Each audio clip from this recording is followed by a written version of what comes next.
With a single tweet and a handful of emojis, All-American point guard Trae Young of Oklahoma ended his college basketball career.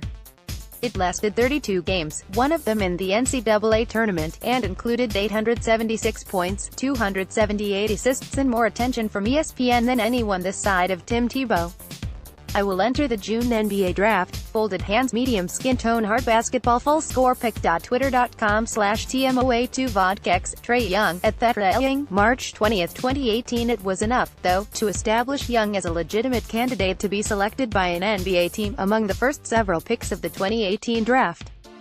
Accuracy, argument against one and done, and an avalanche of lies if the members of the Pac-12 Conference Task Force on College Basketball had their way. However, Young would be spending his next 2 years handcuffed to the Oklahoma program, rather than pursuing his career as a professional basketball player.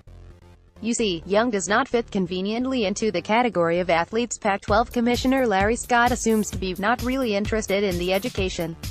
There are many university administrators who assert that if you have the option to become wealthy fairly early in life, you somehow are diminished and not worthy of sharing a college campus with those who don't have such opportunities.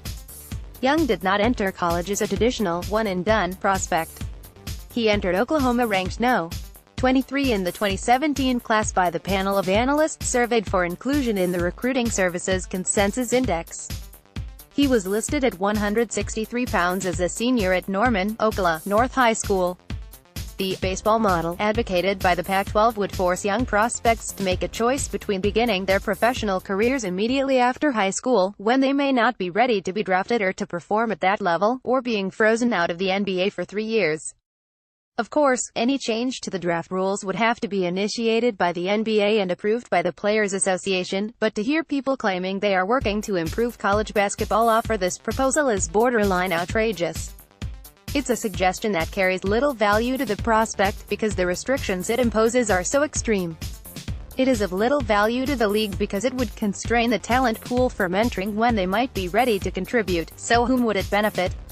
Of course, it benefits the colleges, and the colleges only, not only because they would have greater certainty about which athletes would be part of their programs from year to year, but also because more players who opt for college will be obliged to stay longer. More sophomore seasons haven't been jinxes for pro prospects. The degree of Young's impact in college basketball in the 2017-18 season wasn't difficult to foresee, it was nearly impossible. He was not on mock drafts before the season began. He was not named the preseason Big 12 Freshman of the Year. It happened, though. He scored 28 points in his third college game against SEC contender Arkansas. He scored 43 in his fifth game against Oregon, which was coming off a Final Four appearance. He scored 29 in his ninth game, against Wichita State, a preseason top 10 team known for its defensive might. He had 10 assists in that game as well. Trae Young surprised his coaches, scouts in the NBA and probably himself with his performance as a freshman in college basketball. He still will have challenges as a young professional player holding up against the physicality of mature players, and in the 82-game season in which the league operates. It would be ludicrous, though, to require him to remain playing NCAA basketball for another 2 seasons merely to serve a rule that would benefit no one but self-interested colleges. A university is a place where ideas are exchanged and growth is pursued. Sometimes that growth happens more quickly than expected. No one saw Trae Young coming.